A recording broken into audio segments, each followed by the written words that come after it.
Welcome to our channel cooking with Pampa. আজকে আমি বানাবো আলু পোস্ত। আলু পোস্ত বানাবার জন্য প্রথমে আমি কড়াইয়ে খানিকটা তেল দিয়ে নেব। আর আমি আলুগুলোকে এরকম ছোট ছোট করে কেটে পরিষ্কার করে ধুয়ে নিয়েছি। হয়ে গেছে, এবার আমি এর মধ্যে দিয়ে দেবো কালো জিরে ফোড়ন। এবার এর মধ্যে আমি দিয়ে দেবো কেটে রাখা আলুগুলোকে।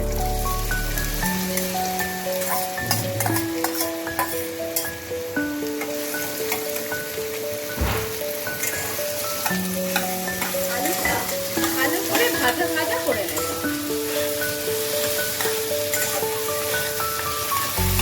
আলুটা ভাজা ভাজা মতো হয়ে গেছে, এমন করে ভেজেছি যাতে 80% কুক কিন্তু আমার হয়ে গেছে। এবার আমি এর মধ্যে দিয়ে দেবো পোস্ত বাটা।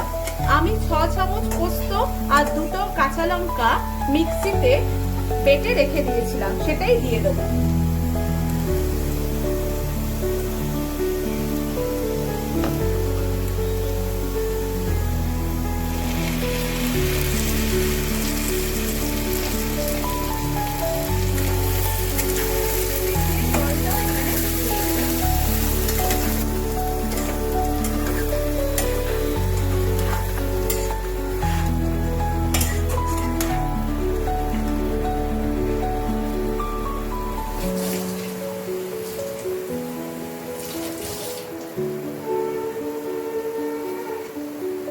আরেকটু জল লাগবে মনে হলো, তাই আরেকটু জলও দিয়ে দিলাম।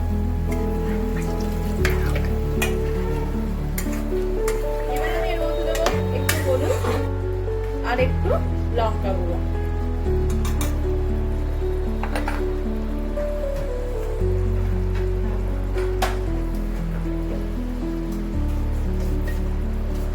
আর দেবো পরিমাণ মতো নুন।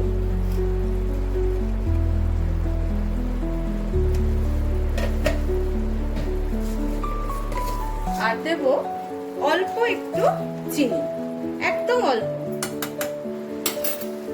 এবার ভালো করে নেড়ে নেব।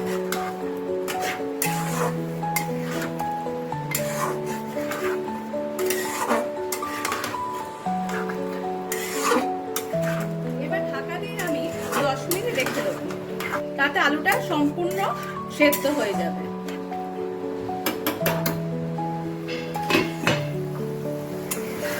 আমার পোস্তটা একদম রেডি হয়ে গেছে, আলুগুলো সুন্দর সেদ্ধ হয়ে গেছে।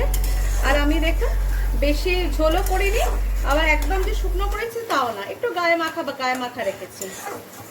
এবার আমি নামিয়ে নিয়ে আপনাদের দেখাচ্ছি। আমার রেডি হয়ে গেছে আলু পোস্ত। গরমকালে এরমভাবে আলু পোস্ত বানিয়ে খাবেন, দেখবেন খুব ভালো লাগবে। আর আমার রান্নাটা যদি ভালো লেগে থাকে অবশ্যই লাইক করবেন, আর আমার চ্যানেলে নতুন হলে অবশ্যই সাবস্ক্রাইব করবেন। আজ তাহলে এই পর্যন্তই, নমস্কার।